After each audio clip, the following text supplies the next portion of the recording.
everybody, Carrie Baucom here. Welcome back to another episode.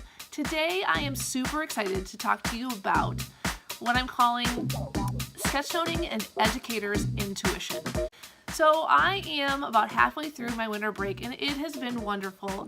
I've been able to connect with new educators on Twitter, people who have tried our idea floods or who are just diving into sketchnoting for the first time. And it's been so much fun and so fulfilling to watch people share with me their journey into sketchnoting, to learn the power that comes from taking an idea and visualizing it in your head and writing the words on paper and then connecting those words with an image.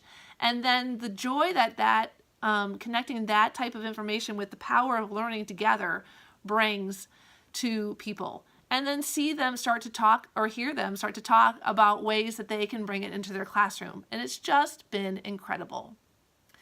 But one conversation in particular has kind of stuck with me these last couple days. And I had an educator who had shared with me her journey into sketchnoting, which was just amazing to watch her passion develop and this aha moment and the euphoria of falling in love with sketchnoting. Like, I love sketchnoting. It was just a joy. But she asked me, she said, Carrie, do you have any research on sketchnoting? You know, I would hate for my admin to walk in my room and see us just drawing. So of course I was more than happy to share that information with her. But it really got me starting to think about research and sketchnoting. So like life does for us, I went to visit a friend and we were talking about education and just different things. And this Twitter conversation came up also. And so we started to have a philosophical conversation about educators and the difference between the ones that will just jump into something when they know it's an idea that they love and that they know is good, versus the ones that know an idea is really, really good, but they really want research before they're able to jump into things. And why is that? So today I wanted to talk to you about this idea of educator's intuition. So let's get started. Intuition. The dictionary defines intuition as the ability to understand something immediately without the need of conscious reasoning, like a hunch or a feeling in one's bones or an inkling, or like a gut feeling. I think educators have an educator's intuition, something more than just a random hunch or an unsupported idea. I think educators have educator's intuition. An educator's intuition is a feeling. Yeah, maybe it's a gut feeling that we have, but it's more than just a gut feeling. It's a feeling that's backed by our passion, and the passion we have for our students, the passion we have for our craft, the passion we have for gaining more knowledge and learning, and the passion we have to bring the very best to our classrooms and our students every day. And it's also backed by our knowledge, the knowledge we've gained from years of working in our classroom, connecting with students, bringing out the very best in them, connecting with them as learners, connecting with their strengths and their weaknesses.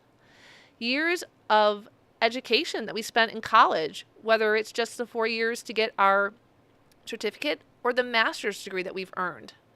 The years that we spent in professional development, learning about best practices and how to bring out the very best in our students. Then we take our educator's intuition and we bring it out into the world. Whereas connected educators who are constantly working to improve our craft and our knowledge so that we can be better teachers, we come across ideas. Some ideas we might see on social media, like on Twitter or through our personal learning network of educators that we've connected with. Other ideas we might see through blogs we follow or information or articles that we read. And still other ideas might come from personal interactions through conferences or hearing people speak. And each time we come across idea, 3 things usually happen. We decide that an idea is no good. An idea becomes a someday idea. You know, someday when I have enough time, someday when the classes of students that I have is just right, someday I'll use that idea. Or we decide that the idea that we've come across is a good idea. So then we take these good ideas and 2 things happen. We decide to try out the idea, or even though it's a good idea, we decide we won't try it. Like the educator that I connected with, who shared with me her journey into sketchnoting, who picked up her pencil and started to draw and connect information with images and ideas, who took their learning further and went out and did their own research, teaching themselves how to practice and draw icons, who discovered a newfound passion and a desire to learn more about sketchnoting and its abilities to bring out the best in our students' learning, and how it could connect with her students, and how that teacher could use it in their classroom. And most of all, the joy that drawing and putting paper to pencil and creating brought this educator.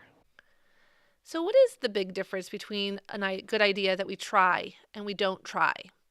What makes us not try it, stop and think about it, or gives us a green light? Why don't we try ideas? What gives us that big stop when we know an idea is a good idea for our students? Is it fear? Uncertainty about the idea, how to try it? Not enough information? Or doubt that you might not be able to bring it into your classroom and do it with the integrity that you want to do it with? Or doubt that you'll be good at using an idea that you liked or knew, or that your intuition told you was good? And what takes an idea that we know we want to try, that we love, that we found passion for, and that has brought us happiness, but yet leaves us in a state of, should I bring it to my classroom? And what is it that keeps us from trusting our intuition, trusting a feeling that knows that an idea is good, based on our years of experience in our classroom, based on what we know about our students and their learning styles? What keeps us from bringing that idea into the classroom and using it with our students, even before we have research to back it? Even when we know, because of our experience, because of our students, that we know it will be a great idea. All right, you guys, that's it for today. I am super curious to hear about what you guys think about Educator's Intuition and what kind of educator you are and what kind of learner you are. Do you jump right in once you know an idea is good, or do you hold back and wait until you have the research to back an idea, even though you know your educator's intuition is telling you it's an amazing idea and you need to bring it to your classroom to have a great impact in your classroom?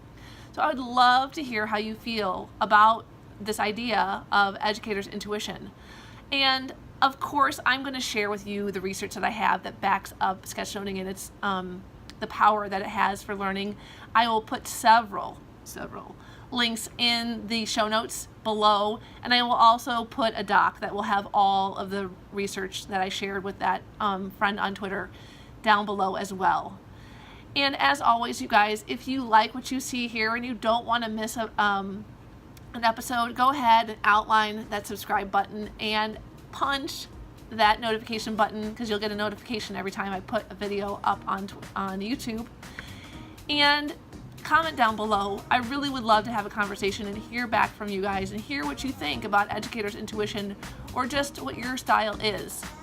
So remember, guys, until next time, whether it's bringing out the best in your students, learning, creating, or just being you, there are no rules.